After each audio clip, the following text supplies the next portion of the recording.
Muy buenas tardes. Gracias a Spanovis por la invitación.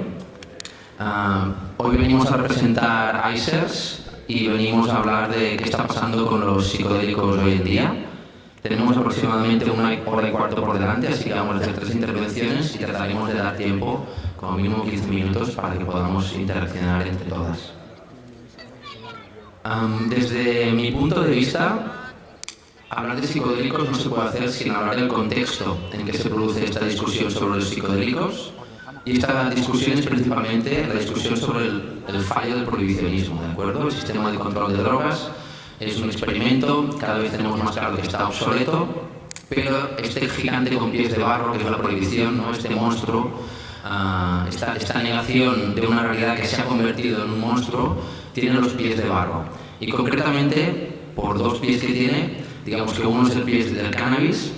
No voy a hablar de cómo el cannabis está demostrando que la prohibición es un auténtico fracaso, porque la prueba la tenemos fuera de estas puertas. Pero aquí el nuevo actor o el nuevo pie de este gigante son los psicodélicos, ¿de acuerdo?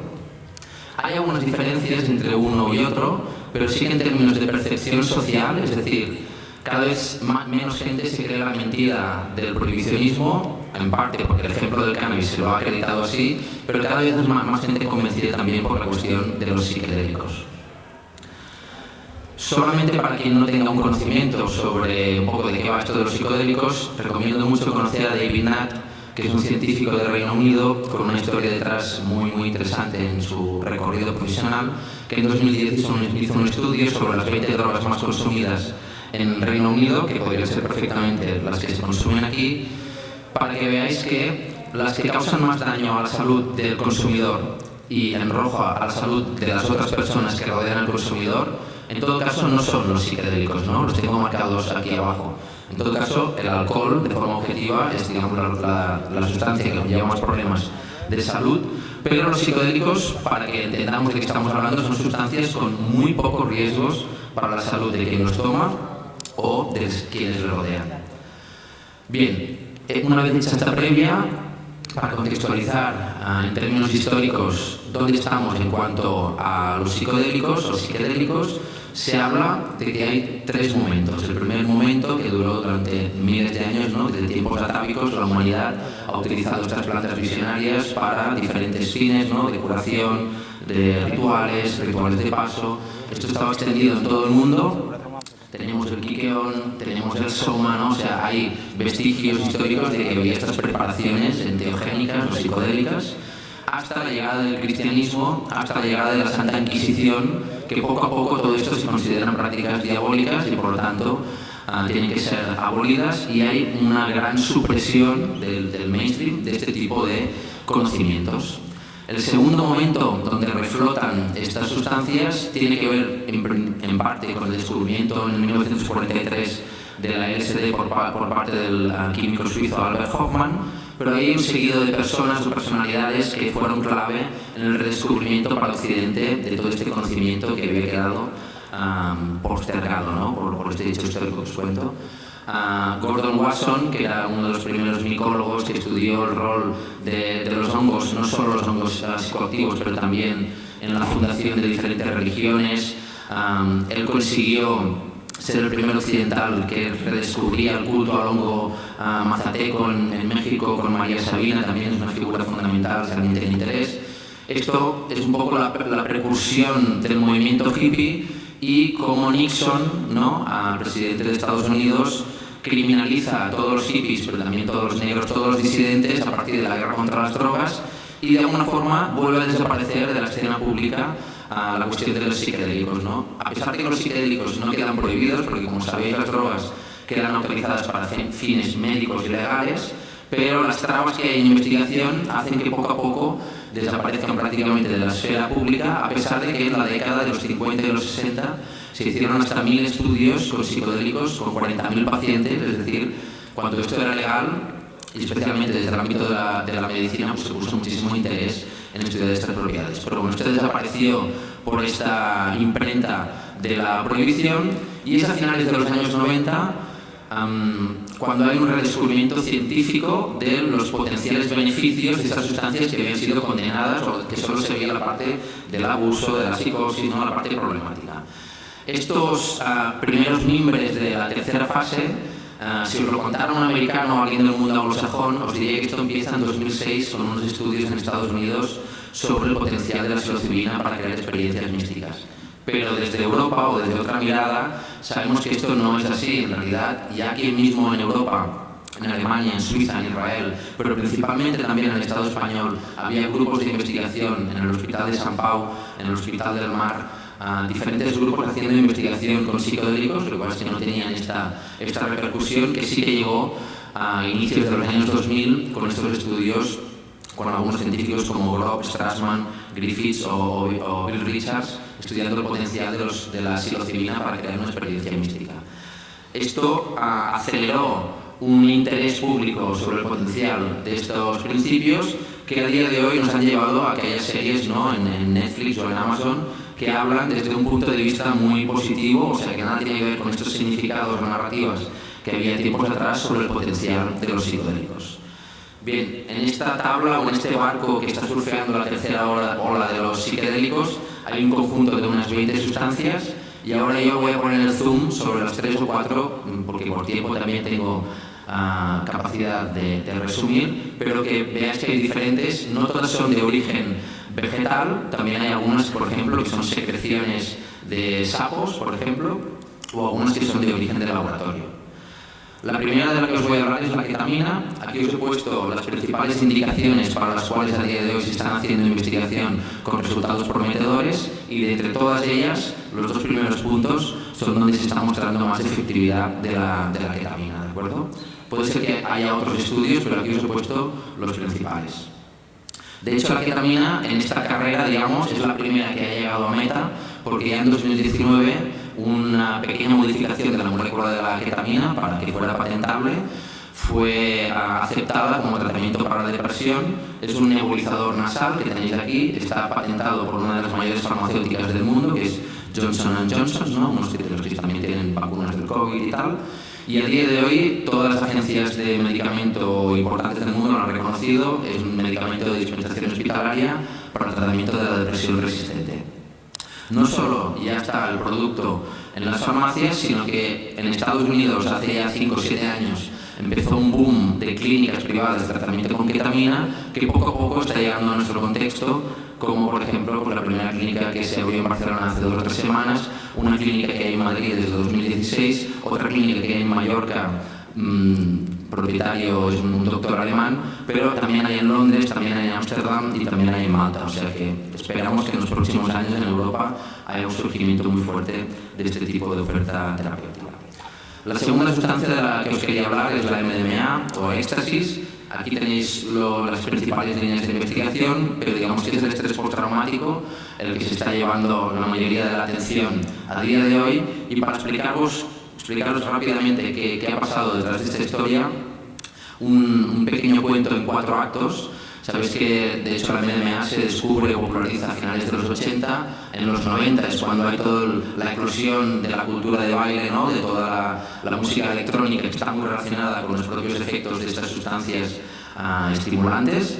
Y en 2002, en la revista Science, que es una de las más renombradas en el mundo de la ciencia, el doctor Ricaurte, que es este señor que tenéis aquí fotografiado, publica un estudio que dice una neurotoxicidad dopaminérgica severa en monos después de consumir una dosis recreacional de éxtasis. Este estudio científico tuvo un impacto brutal en los medios de comunicación.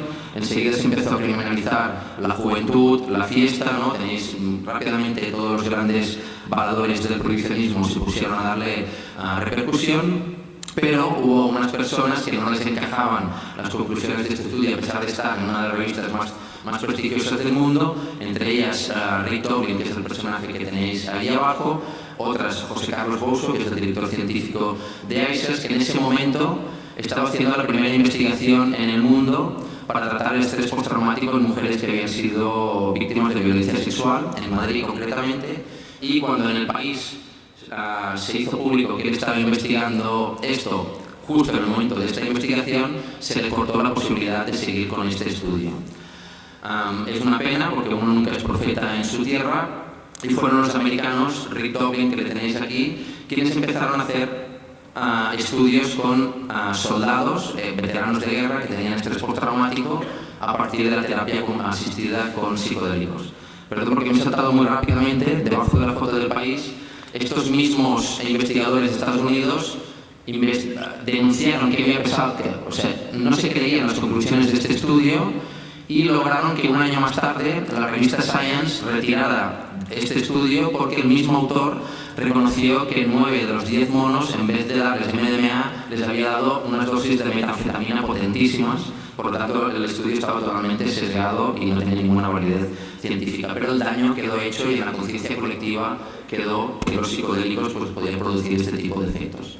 La MDMA, como os he dicho, está siendo reconocida por la FDA, que es la Agencia de Autorización de Medicamentos, desde el 2017 como terapia innovadora. Esto hace que tenga mucha más facilidad para hacer todo este estudio y de hecho se espera que MAPS en el 2024 patente, al igual que pasó con la ketamina, un fármaco de MDMA a disposición para cualquier psiquiatra que quiera aceptar esto para el tratamiento de la depresión, del estrés postraumático. La tercera sustancia que más crédito se está llevando o más atención, y es la que realmente quizás está revolucionando la escena, es la psilocibina, que como sabéis es el principio activo de los hongos psilocibes, y también para la cuestión de la depresión, sobre todo, está teniendo una rápida evolución en el desarrollo de fármaco, aunque hay otras líneas de investigación muy interesantes también. Para mí una de ellas, la más interesante, es la última, la de los cuidados al final de la vida, ¿no? Personas que de repente se enteran que tienen una enfermedad muy grave y van a morir, y cómo acompañar a alguien a pasar este proceso. Esto no son cosas lejanas, sino que están ocurriendo aquí en nuestro entorno desde hace 2 años. Compass, que también tiene la aprobación de la FDA como terapia innovadora, es decir, con muchas más facilidades para desarrollar burocráticamente todos estos estudios. Compass está haciendo aquí en Barcelona, en el Hospital del Mar y en el Hospital de Sant Joan de Déu, los estudios con personas con depresión en fase 3, y se espera que en 2025 también la psilocibina esté de vuelta en la farmacopea. Un elemento para pensar cómo se llega a resignificar una cosa que antes estaba condenada, ¿no? O antes era solo una cosa marginal o underground. A día de hoy en Netflix tenemos 2 documentales que os recomiendo para que veáis cómo se habla ahora de estas sustancias que hace un tiempo estaban condenadas. Una es Fantastic Fungi, que no solo va de hongos psilocibes, sino del mundo de los hongos, pero bueno, también se mencionan los psilocibes. Y Paul Stamets, os recomiendo mucho que sigáis la carrera o la obra de este hombre, porque es una persona brillante, sale en el documental. Y la otra se llama Magic Medicine, también está en Netflix y va sobre un estudio que se está haciendo en el Imperial College con personas con depresión. Y aquí pues aprovecho para sacar pecho y poner una foto de Mark Eshara, que también es compañero de ICERS, que en el documental es un poco como el señor Lobo, porque cuando las personas que tienen un mal viaje en Londres, los propios terapeutas no saben cómo tratarlo y llaman a Mark para que haga un abordaje más a fondo sobre estos malos viajes. Para acabar con la psilocibina, un poco de información de servicios. Si en Google ponéis libros psilocibes ICERS descargar, pues tenéis gratis un libro que publicamos en 2013, que no está actualizado hasta el día de hoy, pero tenéis todos los fundamentos de lo que es o no es los hongos psilocibes. Y por último, muy rápidamente, 3 otras sustancias de esas 20 que quería hacer algún guiño, no tanto quizá por lo notorio de las investigaciones, sino por la proximidad de su trabajo en ICERS. La primera es la LSD, porque no podíamos hablar de la LSD, ¿no? La sustancia propia de los hippies, de toda esta revolución cultural que seguramente nos ha llevado a donde estamos, pero que por la duración de sus efectos no hay tanto interés en el desarrollo de fármacos, ¿no? Sabéis que la LSD puede durar de 8 a 12 horas y en un ámbito clínico pues, a día de hoy no está teniendo tanta evolución, pero la ibogaína y la ayahuasca sí que son unas de los principios que en ICERS tenemos muchísimo interés en el potencial que tienen para ayudar a la humanidad. De hecho, os hablaré muy rápidamente de ello. La ibogaína en concreto para el tratamiento de la dependencia de opiáceos, y la ayahuasca hay más evidencia, estudios clínicos también en depresión y ansiedad, principalmente en Brasil. Por aquí tenemos a una de las personas, a Juliana, que está muy metida en ansiedad y depresión en Brasil. Y también la cuestión del duelo resistente, que este nos toca más porque una de las personas que más ha investigado esto es Débora González, que también forma parte de nuestra familia de ICERS. Aquí tenéis una charla muy interesante y que a día de hoy, aquí en Barcelona, está haciendo el mayor estudio que se ha hecho nunca con la cuestión de terapia asistida con ayahuasca para personas con un duelo prolongado, ¿no? Personas que después de una muerte, al cabo de 6 meses, pues siguen enfrascados en ese momento vital. Y es un estudio en el que van a pasar hasta 200 personas. Si tenéis interés, está abierto a participar, podéis escribir a este estudio de la Berkeley Med. Desde ICERS trabajamos muchísimo en investigación científica, en ayahuasca. Os he puesto aquí solo algunos titulares para que veáis los palos que tocamos. Esto lo dirige José Carlos Bosch, como sabéis, y os recomiendo, si tenéis interés, para empezar un estudio que hicimos sobre la ayahuasca en España, evaluando el estado de salud de personas que toman ayahuasca en nuestro contexto, hasta 400 personas, con personas que no toman ayahuasca, pues para ver esto que implica en su vida, en su forma de consumir fármacos, de alimentarse, de dormir, de desplazarse, bueno, un retrato de quiénes son estos consumidores. Uno de los proyectitos de los que estamos más orgullosos es cuando conseguimos que el Gobierno de Cataluña nos contratara para escribir una guía sobre cómo mejorar las prácticas en el ámbito de uso de ayahuasca. Esto es un material único, inaudito, no hay ningún gobierno del mundo que haya hecho una guía sobre mejores prácticas en el ámbito de la ayahuasca y en tanto que es singular, pues os lo quería compartir. También lo podéis descargar gratuitamente en varios idiomas en la web de la Generalitat. La cuestión de la tercera ola de los psicodélicos no es que nos la miremos desde fuera, sino que estamos totalmente dentro, desde ICERS, porque entre otras cosas organizamos la Conferencia Mundial de la Ayahuasca. Tenéis todos los vídeos de las 3 conferencias gratuitamente en nuestro canal de YouTube también, si queréis ampliar información. Y un proyecto muy interesante es la Ayahuasca Defense Fund, porque tenemos una red de personas expertas en leyes. También hay aquí Héctor Bortons y otros, no sé si está Fran, otros abogados que han participado de estos proyectos, tratando de hacer una red de solidaridad y de sostén para personas que tienen problemas legales por el uso de transportar, consumir o usar este tipo de plantas.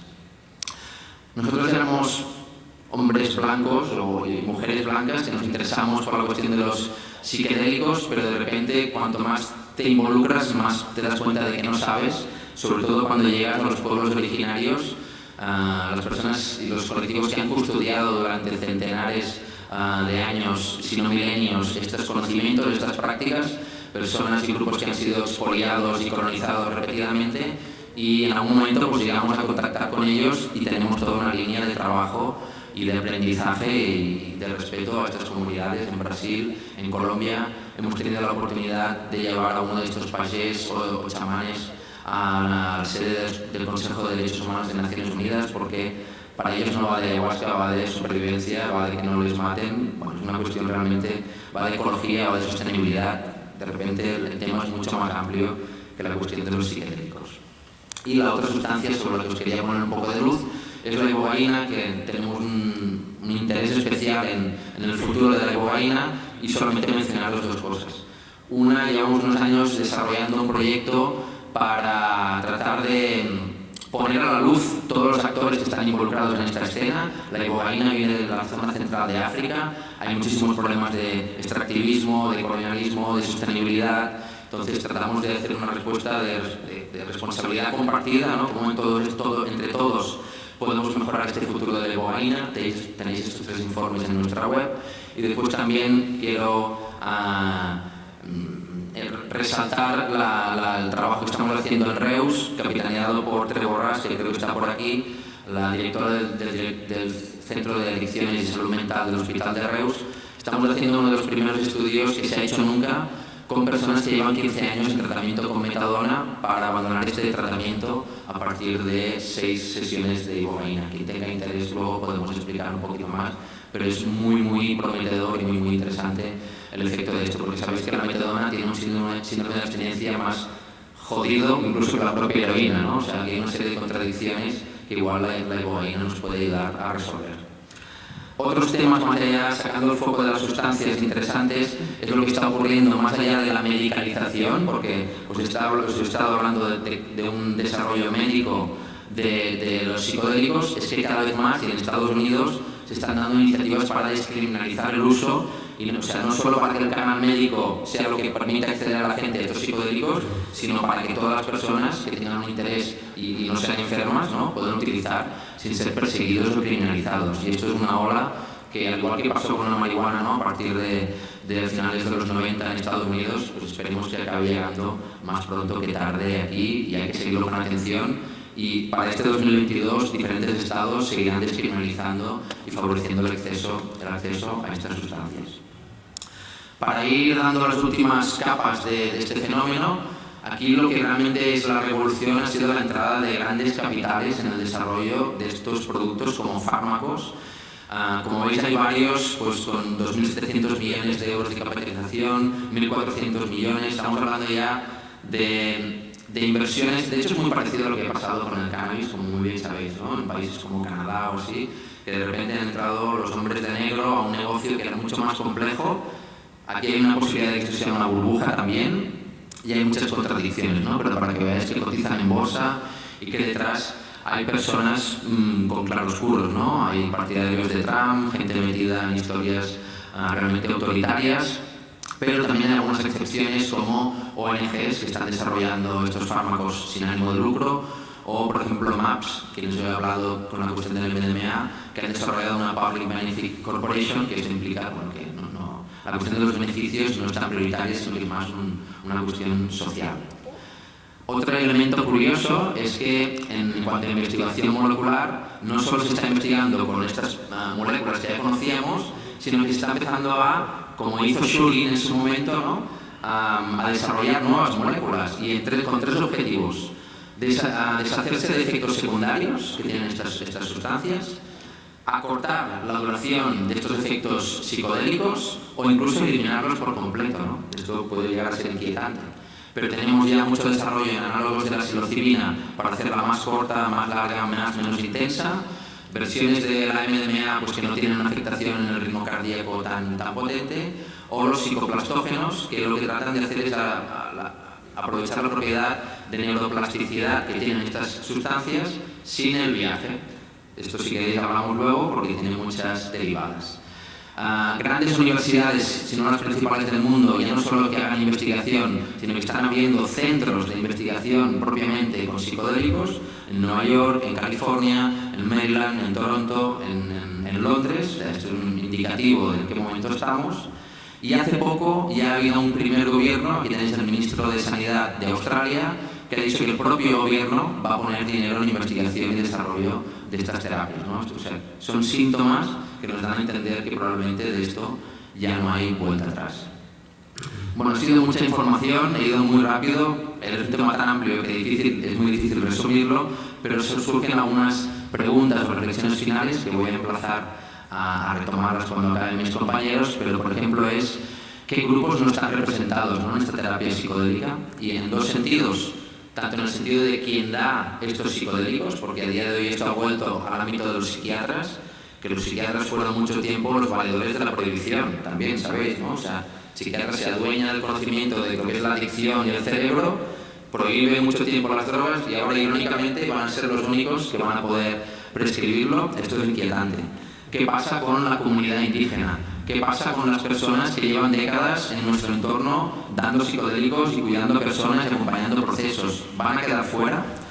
Y también a la hora de recibir estos fármacos, ¿solo van a poder acceder a ello personas blancas con dinero en según qué ciudades? ¿Van a quedar fuera los colectivos más castigados por la prohibición?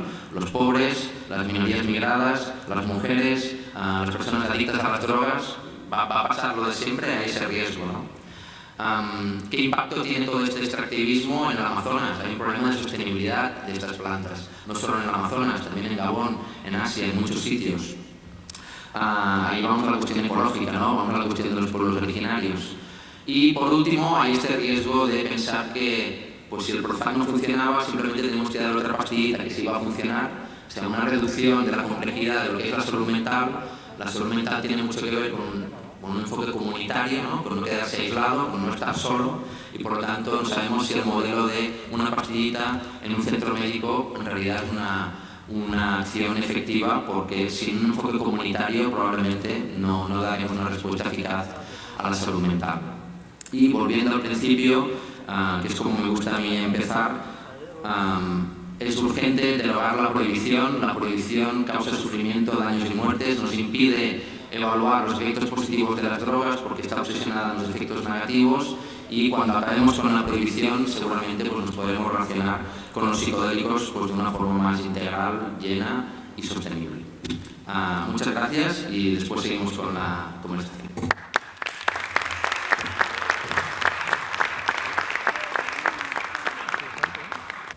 Hola a todos, gracias por venir. Voy a seguir con algunos temas que hablo a Oscar. Y sí, sigamos con el tema de psicodélicos. Quiero empezar que más que todo soy un amante de plantas. También influye mi trabajo personal y profesional. Y hace poco empecé a trabajar con ICEERS. Y también soy la creadora de una novela gráfica, se llama Hierbas para Apocalipsis, que es también una plataforma para empoderar nuestras conexiones con las plantas.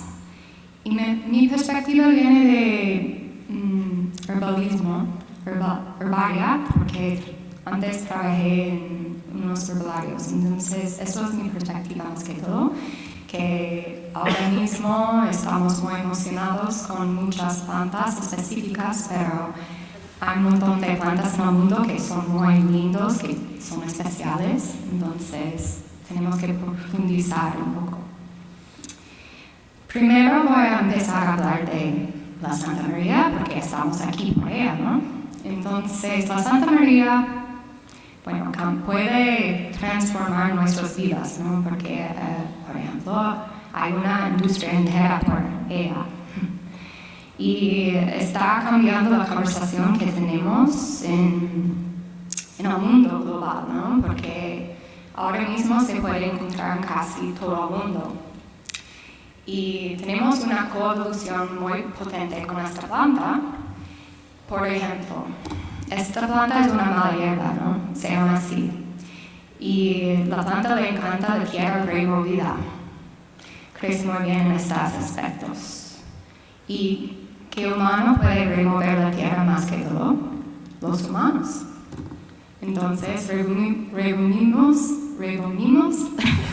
la tierra un poco demasiado a veces, ¿no? Porque, por ejemplo, estamos molestando al planeta.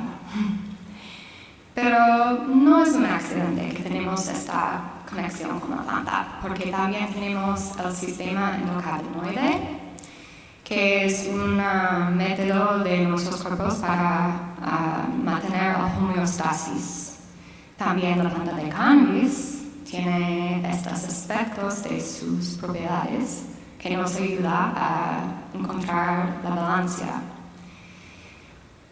También cannabis es un gateway, ¿no? Porque es una mentira y también es la verdad. Porque a veces estamos ampliando nuestras perspectivas y está cambiando el paradigma también, ¿no? Por ejemplo, yo no puedo imaginar que hace 20 años que vamos a vivir como estamos con el cannabis, ¿no? Entonces, pero al cannabis le encanta robarse el espectáculo, porque también hay muchas plantas que tenemos estos receptores en nuestros cuerpos, por ejemplo, que atrás de la investigación de las plantas hemos aprendido más del cuerpo humano. Y es muy interesante. Y también que las propiedades medicinales de plantas, a veces pensamos, qué bien que las plantas nos dan estas medicinas. Pero la verdad no hacen para nosotros, hacen para su autodefensa.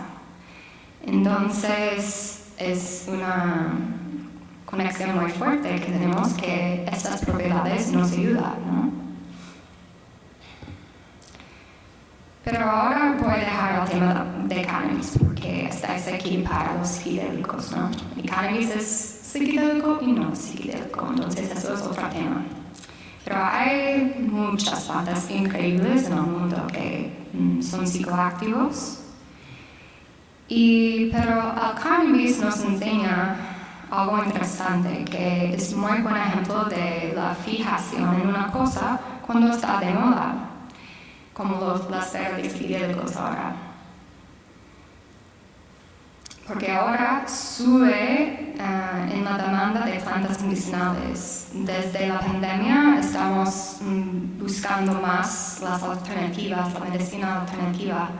Entonces está muy bien, pero hay mucho más demanda que hay la planta. Entonces también estamos viendo que hay mucho más interés en los psicodélicos. Pero mi pregunta es cómo podemos respetarlas. Porque también es nuestro derecho explorarlos, ¿no? Y por eso estamos en la coevolución. Pero también vivimos en un mundo de globalización, en que tenemos mucho acceso a muchas plantas. Podemos pedir por internet cualquier cosa casi. Y está bien. También la gente está viajando por muchas partes diferentes del mundo, a las Amazonas, a Gabón, para la boga. Pero estamos viendo un choque cultural, porque hay unas culturas que están desconectadas de las plantas. Entonces, la cultura europea generalmente está bastante desconectada. La tierra que nací y crecí también. Cuando en otros lugares estaban utilizando las plantas por siglos. Entonces, hay algunas culturas que están desconectadas y otras que no. Pero las que están más desconectadas están guiando las leyes. Y ahora voy a hablar un poco de este choque, porque hay el concepto de la ceguera de las plantas. Y esto es la inhabilidad de notar las plantas en su propio medio ambiente. Y eso hacemos por autodefensa. Es cuando nosotros, los humanos, enfocan en un objeto que está moviendo como un instinto de la supervivencia. Hay que huir del tigre, ¿no? Pero está muy bien para autodefensa, pero por eso no podemos ver las plantas en nuestros alrededores. Y esto resulta en menos apreciación en las plantas. Pero podemos identificar muchos logos de empresas diferentes. También estamos muy concentrados en las pantallas, en la media social, hay muchas distracciones. Entonces, esto pasa a mí también. A veces cuando estoy caminando en la naturaleza, estoy muy contenta de estar ahí, pero no puedo ver bien las plantas. Pero los psicodélicos nos ayudan a ver más las plantas y también podemos entrar en los espacios más sutiles. Pero también tenemos problemas con acceso, como por ejemplo el turismo de la ayahuasca. Porque hay algunas plantas que crecen muy lentamente.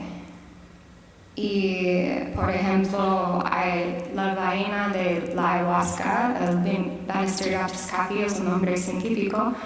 Esta es parte del brebaje de la ayahuasca, también se llama ayahuasca. Pero el Banisteriopsis caapi crece muy lentamente. También el peyote crece lentamente también. Entonces, hay gente que viene del exterior a participar en las ceremonias, pero hay poca cantidad de planta para compartir, ¿no? Entonces, algunas personas, los grupos que estaban utilizando por todos los siglos, también es parte de su cultura. Y la gente viene a cosechar, por ejemplo, peyote en México, y no hay suficiente para los demás que, bueno, también algunas plantas quieren estar escondidos, es otra cosa, que siempre estamos buscando lo exótico. Cuando tenemos enfrente un montón de cosas y plantas y cada cultura tiene sus raíces con las plantas e incluso las plantas psicoactivas también. Y hay también el concepto de usar en vez de, hay dos lados, que podemos usar las plantas o podemos estar en relación con las plantas. Y porque usar es más como tomar, y no estamos pensando más, pero podemos profundizar mejor nuestra relación con las plantas. Y también viene el concepto del marketing de las plantas, porque las plantas son muy complejas, ¿no? Entonces, por ejemplo, cuando trabajé en herbolarios, se vende plantas y dice, esta planta está muy bien para bajar, el estrés, o está mágica.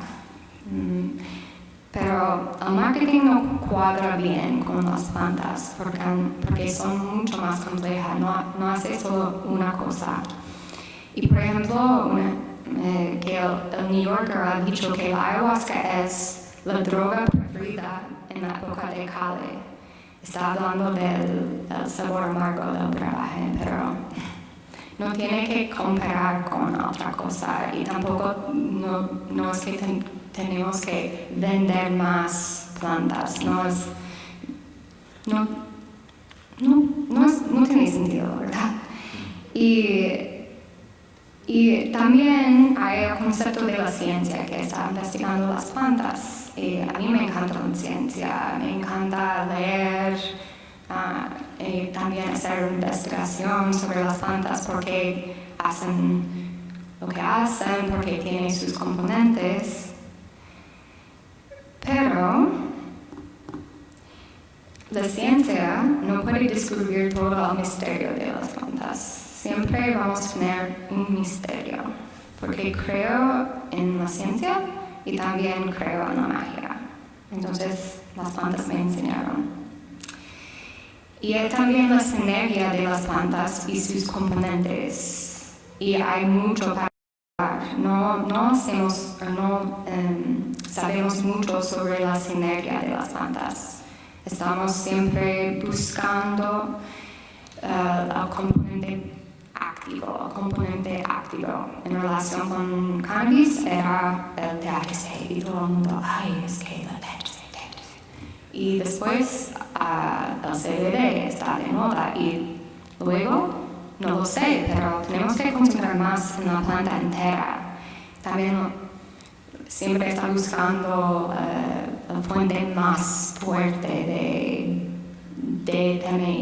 DMT o lo que sea. Pero también hay partes de las plantas que trabajan en segundo plano, entonces no son tan activos, pero son importantes también y trabajan juntos. Entonces las plantas existen como son por una razón o razones a veces que no entendemos. Entonces tenemos que respetarlo. También la psicoactividad es una medicina para algunas personas. Pero cada planta tiene una medicina. A veces, si es venenoso, tiene otras razones para enseñarnos. Y también que no podemos poner toda la fe en las plantas para curarnos, porque tenemos que hacer el trabajo interior.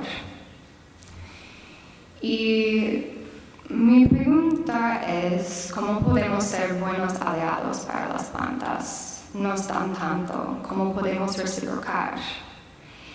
Y es mi opinión que tenemos una vocación de ofrecer ayuda al planeta y los psicodélicos pueden guiarnos, pero no pueden salvar todos los problemas. Entonces, ¿cómo podemos vencer? Porque hoy en día tenemos problemas, vivimos en una época muy fuerte, muy interesante, cosas están cambiando, ¿no? Pero no quiero concentrarme tanto en los problemas a veces, que tenemos que también buscar soluciones. Y entonces podemos empezar ahora mismo. Es bastante fácil. tener más reverencia y ritual. Por ejemplo, ¿has notado que el cogollo de la cannabis crece en una espiral y sigue la secuencia de Fibonacci? Entonces también se puede encontrar más caracoles, se puede encontrar en el cabello de la cabeza. Hay muchos ejemplos en el universo de la Fibonacci. Y bueno, estamos conectados a eso, entonces puede tomar un momento para sentir la planta, cómo es. Antes de tomarlo, míralo, también puedes probarlo y notar el efecto en el cuerpo. También se puede hacer con la manzanilla esta noche, por ejemplo, antes de dormir. ¿Qué sabor tiene? ¿Qué efecto? Y hay una oportunidad de buscar más los efectos sutiles. También con el vino, la cerveza, viene de plantas también, entonces es poesía. Entonces, notar un poco la poesía. Y también las plantas me daban mucha inspiración en el cómic, y es una novela gráfica que está creada por mujeres, y el género es muy psicodélico, pero no voy a nombrar todas de las plantas que me daban inspiración, pero hay algunas pistas. Entonces, muchas gracias por escuchar. Quiero decir también que tenemos que luchar por la libertad de las plantas y los componentes que abren el corazón y la mente.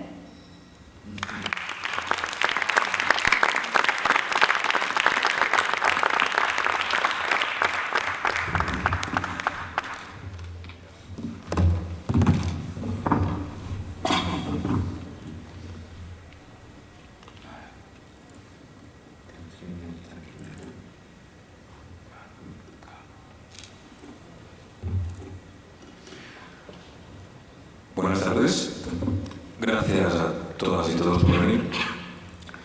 Y dentro del contexto de cuando Óscar planteó hacer una presentación aquí hablando de los psicodélicos, dado que yo tampoco soy farmacólogo, ni soy jurista, ni siquiera soy licenciado en algo que tenga que ver con esto, pero una cosa que sí hice durante bastante tiempo es trabajar en cultivo. Y hace más de una década invertí tiempo en comunidades que entonces, como Óscar, implicaba en lo que contaba. Eran comunidades underground, donde se empezaba a explorar la posibilidad de que los psicodélicos fueran algo no solamente exótico que uno podía encontrar en el mercado negro, o que a lo mejor se volvían a investigar pasada la sequía de 40 años después de la prohibición, sino que pudieran ser algo que uno pudiera cultivar, que uno pudiera proporcionarse a sí misma.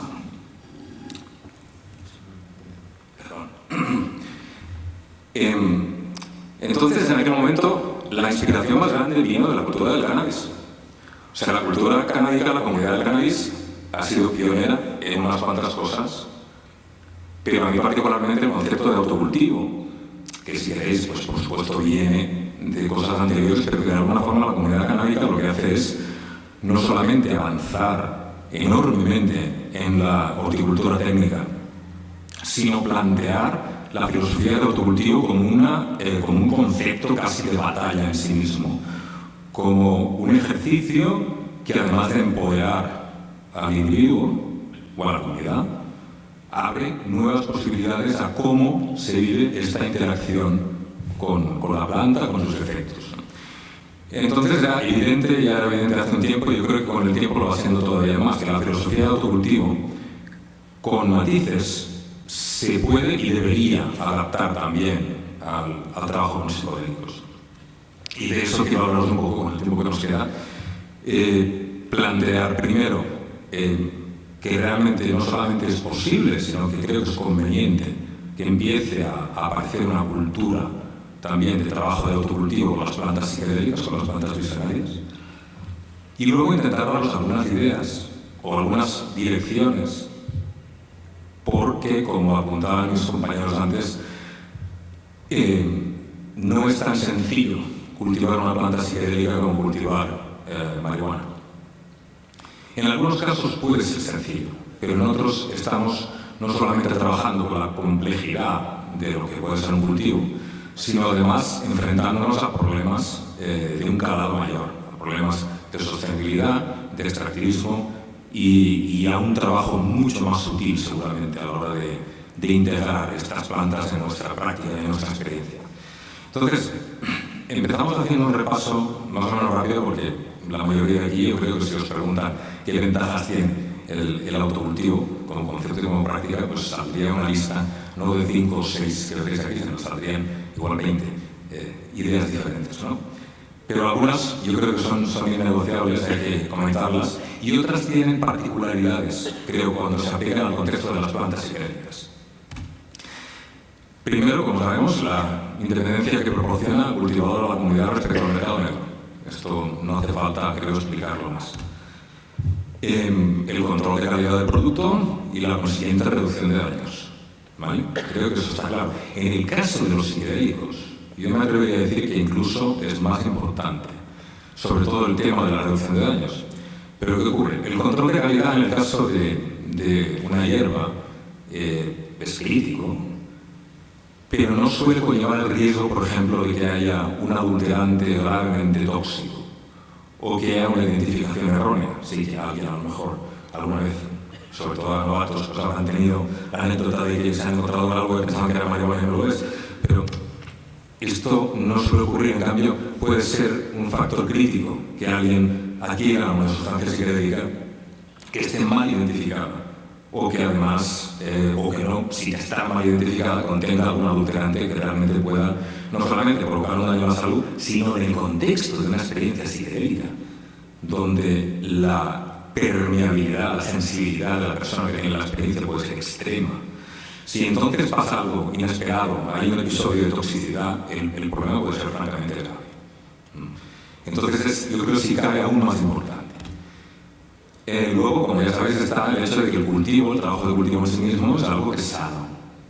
Es sano como ejercicio, como práctica. Es igual que uno cultive tomates, cannabis o plantas psicoactivas.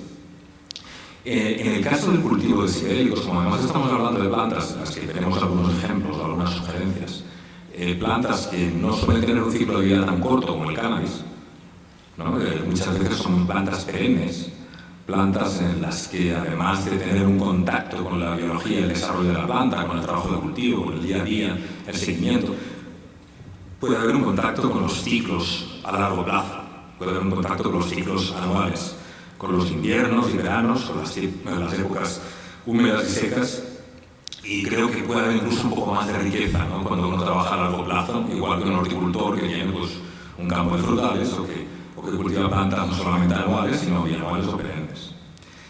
Entonces esto también puede enriquecerse más. Sabemos también que en el caso de la marihuana, ¿no? Por poner el ejemplo que aquí conocemos todos, es mucho más gratificante consumir una hierba que uno ha cultivado, ¿no? De cualquier forma. En el caso de los psicodélicos, me atrevo a decir que es lo mismo, más un poquito más. Ocurre que la relación que uno establece con la planta, y no es frívolo, creo que realmente, aunque uno lo vea de una forma bastante práctica, bastante mecánica, en el momento que consumes una planta, hay una interacción. Hay una relación que se está desarrollando entre la planta que consumes y tú. A lo mejor no hay una comunicación al uso, no estás teniendo un diálogo con la planta, pero estás adquiriendo información que proviene de la planta. Hay un intercambio que me gusta pensar a veces casi simbiótico que ocurre ahí. Si ese intercambio no solamente empieza en el momento en que a uno le ponen delante un té porque se ha ido a un retiro el fin de semana a tomar ayahuasca, o, ya lo digo, comienza con una bolsita que uno ha adquirido donde hay una sustancia que supuestamente sirve para esto y proviene de la planta, si este intercambio comienza con un plantar una semilla o con un cultivar una planta durante meses o años, esta riqueza, esta complejidad de la relación en el momento de utilizarla, yo creo que también tiene una dimensión importante. Esto es algo que si no se ha experimentado, entiendo que pueda sonar más o menos especulativo, pero yo creo personalmente en que hay cualidades únicas al consumir o tener una experiencia psicodélica partiendo de una planta que has cultivado tú. O incluso con la que has tenido una relación, simplemente haber sido capaz de llegar al sitio, que es una de las virtudes que creo que la gente encuentra cuando va a lugares, por ejemplo, al Amazonas. Y van a un retiro y tienen la oportunidad, a lo mejor, de acercarse con los facilitadores o la gente de la comunidad a recoger una planta que saben que van a preparar y cocinar y consumir luego. Solo eso ya da una dimensión, creo, bastante más rica al trabajo. Y en el caso del cultivo, con la experiencia que tengo, modestamente, creo que es invaluable. O sea, que es una dimensión que habría que potenciar y que es una pena que la gente no lo conozca. Los que también hayáis trabajado bien con el cultivo de marihuana lo sabéis. Luego, importante, como han dicho antes, la presión extractiva sobre las plantas que crecen en entornos como el Amazonas o como el desierto de Texas del norte de México o Gabón en África. Si yo cultivo, pues evidentemente no tengo que cosechar, no tengo que extraer nada en ningún sitio. Y además de esto, que engancha un poquito con lo que decía antes, el trabajo con psicodélicos suele ser, no siempre, o sea, puede ser una actividad lúdica, pero muchas veces es un proceso que lleva un trabajo y que conlleva una transformación personal, o al menos la intención de transformar personalmente algunas cosas. Este trabajo, los que lo conocen bien, te dirán que no solamente es la fase aguda del trabajo, que es el consumo de la sustancia, que te provoca una experiencia más o menos intensa que dura unas horas, sino que el trabajo incluye pues, la periferia de esta fase aguda, toda la fase de preparación, en que uno establece, pues, toma la decisión de consumir una sustancia, una planta, se prepara, elabora una decisión, una intención, hace un trabajo terapéutico quizá, de preparación, pensando que quiero trabajar en esto, quiero abordar ciertos temas personales, quiero conseguir curarme de algo, ¿no? Y por supuesto la integración posterior. Entonces el trabajo de preparación es un trabajo que casa de maravilla con el cultivo. Si yo estoy cultivando, y sé que es una filosofía que no cuadra mucho con el yo quiero esto y lo quiero para mañana, inmediato, al que estamos acostumbrados, pero si uno empieza a cultivar una planta pensando que a lo mejor la va a consumir dentro de 1 año y medio o de 2 años, haciendo un trabajo previo, ese trabajo previo, yo creo que tiene una connotación de trabajo de vida, de camino, y me parece muy enriquecedor. Entonces, salvando estas diferencias y dejando claro que no es, insisto, como cosechar marihuana, hay alguna excepción a esto de que no es como cosechar marihuana.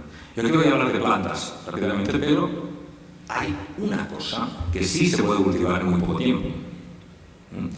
Tiene el tema de que también, como ocurre con las pocas plantas que realmente son ilegales, como el cannabis o la coca o la amapola del opio, la mayoría de sitios cultivar hongos psilocibios, que son, como sabéis, pues, la fuente principal, casi única, salvo la sintética de la psilocibina, no es legal porque se considera manufactura de psilocibina y la psilocibina es una sustancia controlada. Entonces, no es para promover el cultivo, pero hay que mencionar que realmente si alguien tiene prisa, que no es lo ideal, pero si alguien tiene prisa por consumir un psicodélico, pues podrías a lo mejor comprar uno de estos panes precolonizados que ya tienen el micelio dentro, que solamente hay que dejar fructificar, que es muy fácil y que en 3 semanas, por decir algo, puedes tener una cantidad importante de setas. Se puede hacer bien, se puede hacer de otra forma, hay que mencionarlo. Yo recomendaría, si alguien quiere aprender más de esto, hay por supuesto literatura estupenda. Antes Oscar mencionaba Paul Stamets, que es una institución en esto. A mí me gusta una guía que hay ahora mismo en la revista Double Blind, es una revista relativamente nueva, norteamericana, que toca muchos temas relacionados con la cultura psicodélica. Yo creo que es una actitud, una posición muy sensata, y que tienen una guía para cultivo de hongos gratuita, ¿vale?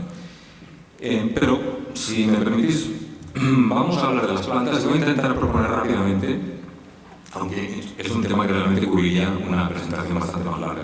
Pero dentro de los psicodélicos clásicos, ¿no? Los que se consideran psicodélicos clásicos, se podría decir que son la psilocibina, ¿no? Los hongos, la mescalina, la dimetiltriptamina, la DMT, y también se considera la LSD como psicodélico clásico, ¿no? De estos prácticamente todos menos la LSD todavía no se ha encontrado en la naturaleza.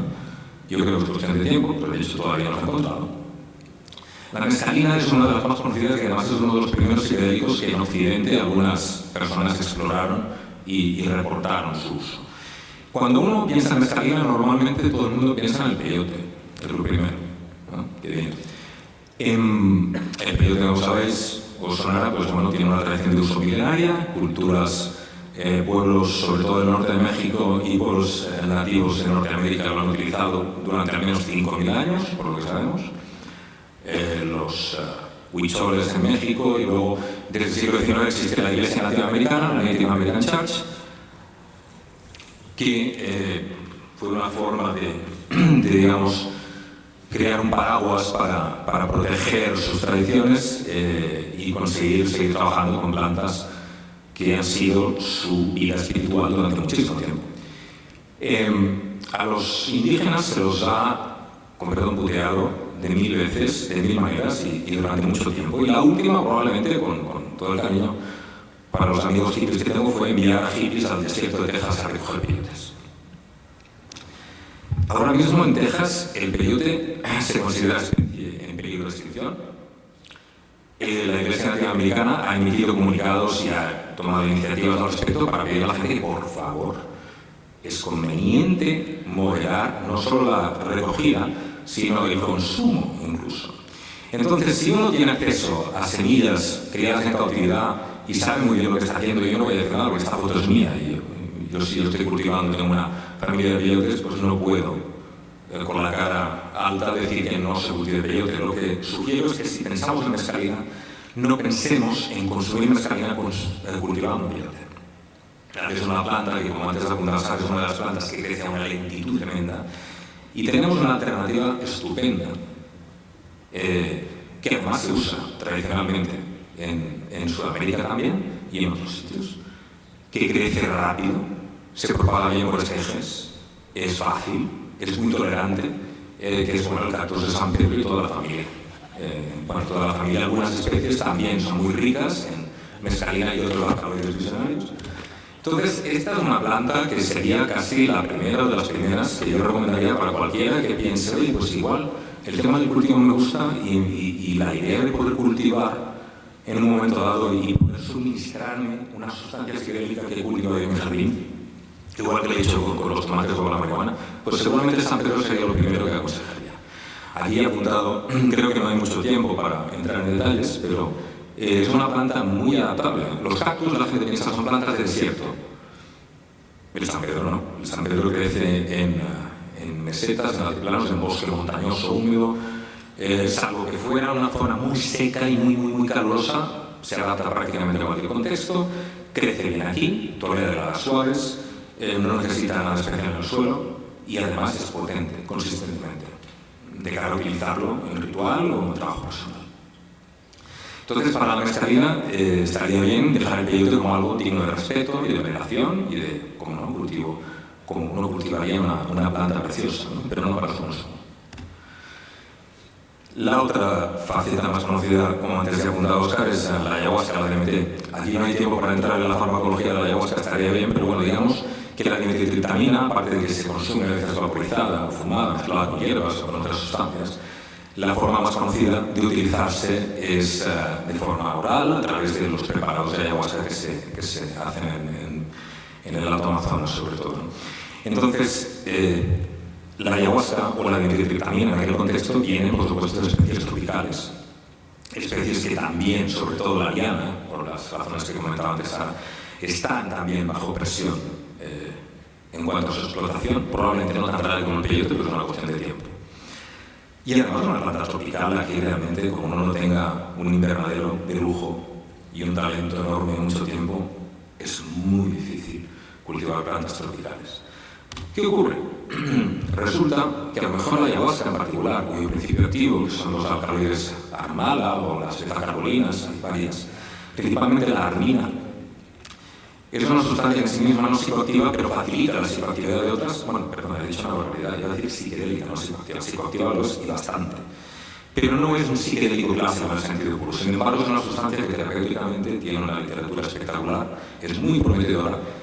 Y aquí no somos muy conscientes de que hay una planta, la ruda siria, la armada, el armelo, el span, lo llaman en Irán, en Persia, que tiene una tradición desde la época de los zoroastrianos, se utilizaba en el Islam, desde Gibraltar hasta la India y en la estepa Asia central, y que es la sustancia, o perdón, la planta, de donde el nombre de armina, armalina, que son los alcaloides de la liana y ayahuasca, es de donde procede el nombre.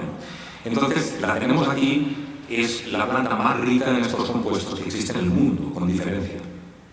es muy fácil de cultivo. Se cultiva a pleno sol, cuando ha desarrollado un poquito de estructura. Crece como mala hierba en algunos sitios. Que requiere fósforo, le gusta mucho el fósforo. Está asociado a los asentamientos humanos, curiosamente. En algunos sitios le llamaban en inglés ruin weed, porque aparecía, y cuando alguien la veía aparecer, había ojeadores que avisaban al arqueólogo diciendo: mira allí porque igual hay algo, porque la hermana está creciendo. Entonces es una planta muy asociada a la historia humana, tiene un perfil fitoquímico particular, pero tiene un potencial enorme y creo que sería nuestra solución en Europa y en otros sitios del mundo para poder trabajar con estas sustancias. Para la DMT es un poco más complejo.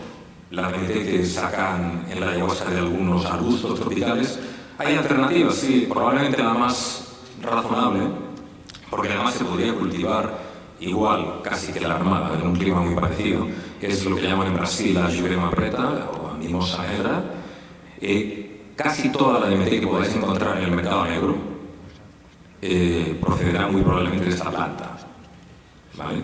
Es una planta que es relativamente fácil de cultivo, tiene sin embargo un problema, que es que los alcaloides principalmente se obtienen de la corteza de la raíz, con lo cual es muy difícil cultivarla de forma sostenible. Yo aquí lo intenté hace años, no sé si se aprecia el invento del TVO que hice de intentar colocar una maceta dentro de otra. La maceta interior es una maceta de hidroponía con rejilla que intentaba conseguir que cuando crecieran las raíces al exterior, solamente con perlita, pues luego yo haciendo una poda pudiera cosechar una cantidad significativa de raíz para poder trabajar con la planta, ¿no? Es realmente muy difícil, pero sigue siendo la opción más firme, más estable en cuanto a rendimiento. Hay otras, pero esto daría, sí, para otra charla. Las acacias son un terreno fascinante para el trabajo con triptaminas, pero queda mucho por investigar.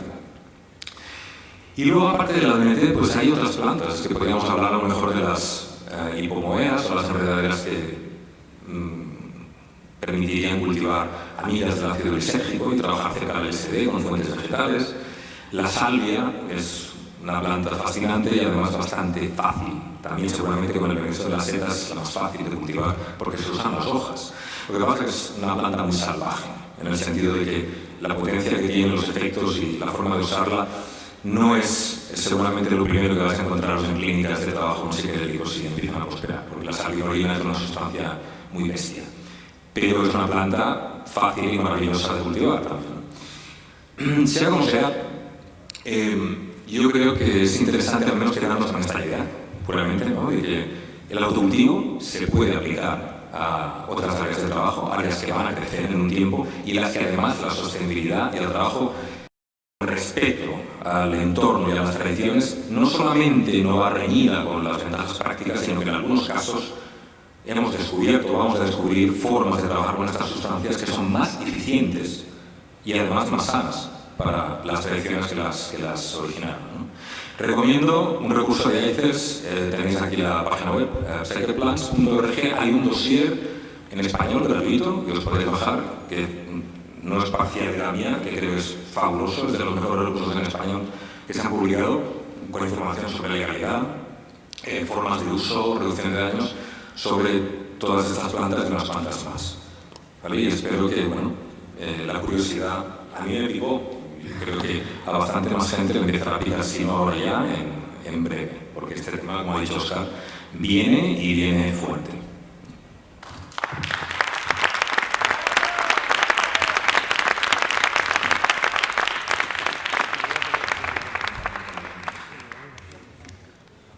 Turno de preguntas, si alguien se anima.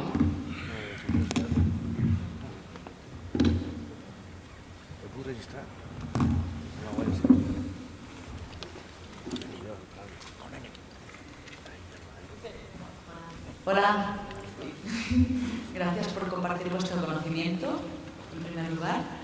Yo tenía una pregunta o comentario para cada uno, igual lo hago así todo de golpe, es breve. Es que me he emocionado y he tomado notas y todo. A Óscar le quería preguntar por qué, cuando estabas hablando acerca de los posibles usos terapéuticos del LSD, las actitudes prosociales se pueden considerar una patología.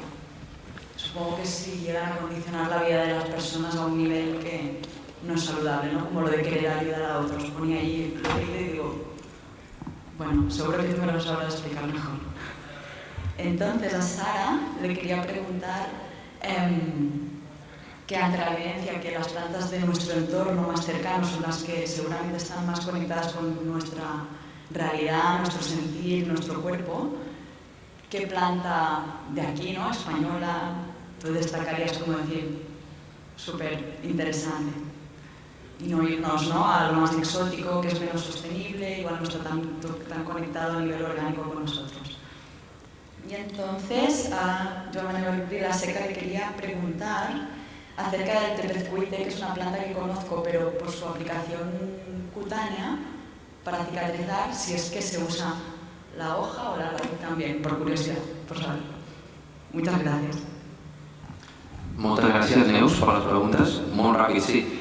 Muy rápido. Igual no se entendía, no es en el sentido patológico, sino en el potencial que tiene la LSD para desarrollar o facilitar estas actitudes prosociales en personas que justamente no las tienen, ¿no? O sea, que tienen problemas de salud mental, de aislamiento, depresión, fobia social, o sea, un seguido de capacidades que están como coartadas, pues el LSD las puede catalizar. Pero igual estar en la lista entiendo que se confundiera, pero es su potencial para favorecer estas actitudes, no para aplacarlas.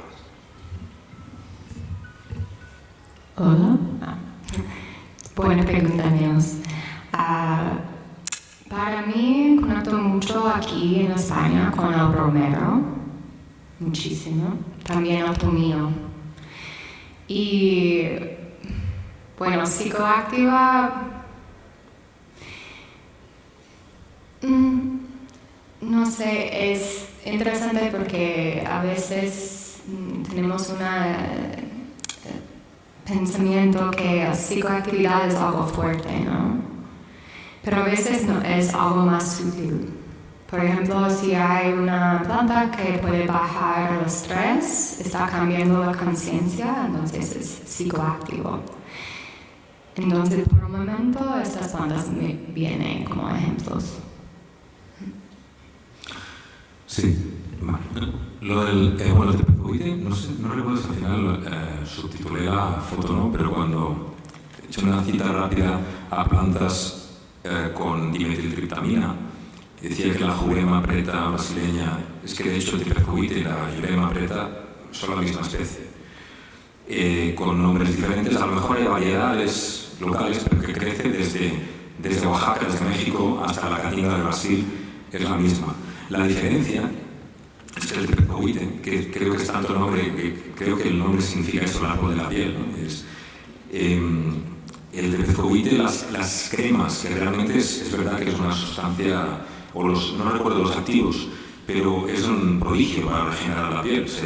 Se descubrió, creo, porque se sabía la medicina tradicional mexicana, pero hubo un par de crisis en los 80 y los 90 en los que se tuvo que recurrir a la medicina tradicional con quemaduras, que era una explosión en una planta de gas, un problema en una mina en México, y realmente los resultados fueron espectaculares para curar quemaduras.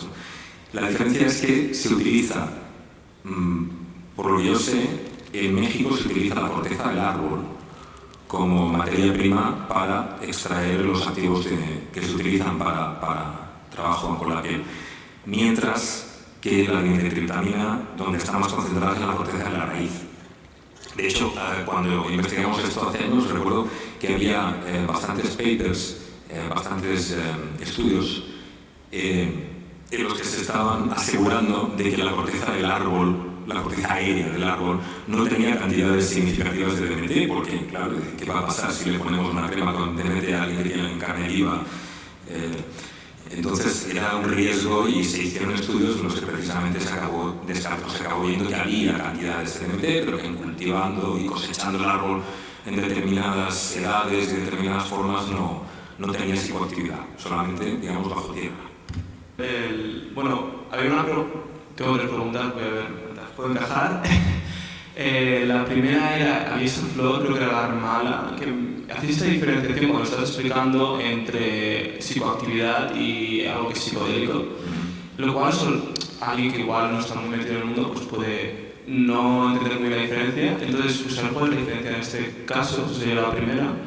Y las otras dos son un poco más cortas. Las preguntas es, qué hace que la salvia sea... ¿A qué nos referimos cuando decimos que es bestia? Porque no tengo mucha idea de lo que hace. Y luego, de todas estas sustancias, una persona que no conozca nada del tema, si quiere pues conocer, ¿cuál sería con la que debería empezar a informarse? Bien, pues sí, rápidamente veo la diferencia entre psicoactividad y psicodelia. Tampoco es que sea una diferencia manual, no tengo ahora dos definiciones maravillosas, pero psicodelia, la palabra viene de la manifestación de la mente, ¿no? Es lo que literalmente quiere decir, y se acaba asociando a sustancias que lo que provocan es una alteración muy profunda de los procesos mentales, en el sentido de que normalmente está asociado pues, a visiones, a cambios muy profundos de la percepción del propio cuerpo, a disociación entre el cuerpo y la mente, o sea, experiencias psicodélicas. Creo que la cultura popular entiende lo que es una sustancia psicoactiva, es el café, ¿no? O sea, una sustancia psicoactiva es cualquier sustancia que tenga un efecto en el estado de ánimo o en cualquier parámetro de tu funcionalidad normal, pero no tiene por qué provocar una gran cascada de efectos avasalladores o más o menos interesantes o sensuales o lo que sea. Un psicodélico es muy profundo. Digamos que quien no lo ha experimentado pues, o no lo conoce mucho puede confundir una cosa con la otra, pero quien ha experimentado un psicodélico a plena potencia creo que lo tiene claro, ¿no? Lo que es un psicodélico. En otro sentido, preguntabas, disculpa. Sí, la salvia, bueno, lo que ocurre es que es una sustancia muy particular. Llevaría tiempo a hablar de ella, pero vale decir que es el psicodélico natural o disociativo, también lo llaman a veces, aunque tiene propiedades psicodélicas, más potente que se conoce. O sea, el LSD es más potente por unidad de peso, pero la salvia, el principal activo que tiene es la salvinolina A, para más señas, con 1 miligramo de salvinolina A, y ya produce una experiencia considerable. Sí. El uso tradicional es mascado, suelen usar hojas frescas, hacer cigarros, mantenerlos en la boca y mascarlos durante tiempo, y entonces es mucho más tolerable.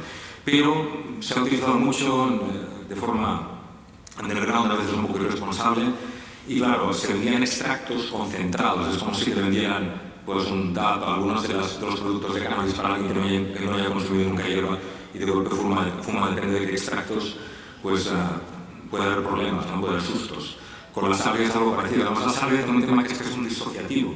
Puede inducir visiones increíbles, pero disocia en el sentido de que puedes dejar de ser consciente de lo que estás haciendo con tu cuerpo. Ha habido casos en que accidentalmente alguien se ha caído y se ha hecho daño, igual puede ocurrir con la ketamina, ¿no? Y los psicodélicos clásicos no suelen producir este tipo de efectos. O sea, la psilocibina, la mescalina, incluso el LSD, normalmente puede haber viajes profundos, pero no hay una separación de que yo he fumado salvia en mi cama, en mi habitación, y al cabo de un rato he vuelto, digamos, y me he encontrado con que me había desplazado 2 metros y estaba en el suelo, al lado de la puerta, y no tengo ningún recuerdo de haberme movido hasta allí. Entonces, si no tengo alguien que me ayude, que me vigile. Y luego, que es muy extraña en cuanto a fenomenología, en cuanto a experiencia, pero es un tema difícil de resumir. Si para alguien que quiera aprender, preguntabas, yo de verdad, el dossier de AICES creo que es un sitio estupendo para leer. Tiene mucha información, pero creo que es mejor empezar con una fuente de información que tenga suficientes datos para casi cualquier uso normal, y tú decides hasta dónde quieres leer y hasta dónde quieres llegar, ¿no? Si te refieres a una sustancia, es decir, ¿cuál sería la sustancia más amigable, digamos, más fácil? Yo te diría que la psilocibina. Creo que seguramente los hongos son muy seguros. En el gráfico que compartía Oscar al principio, creo que están al final de la tabla. O sea, es considerada la sustancia proporcionalmente más segura de todas las sustancias psicoactivas mayores y que ha provocado menos problemas. No servirá ninguna de estas sustancias para alguien que tenga problemas de salud mental, escenario delicado, esquizofrenia, psicosis, con cuidado, pero salvado ese caso, yo creo que los hongos seguramente son la mejor puerta de entrada para esto. Se acabó lo que se daba. Muchas gracias a todos y a todas.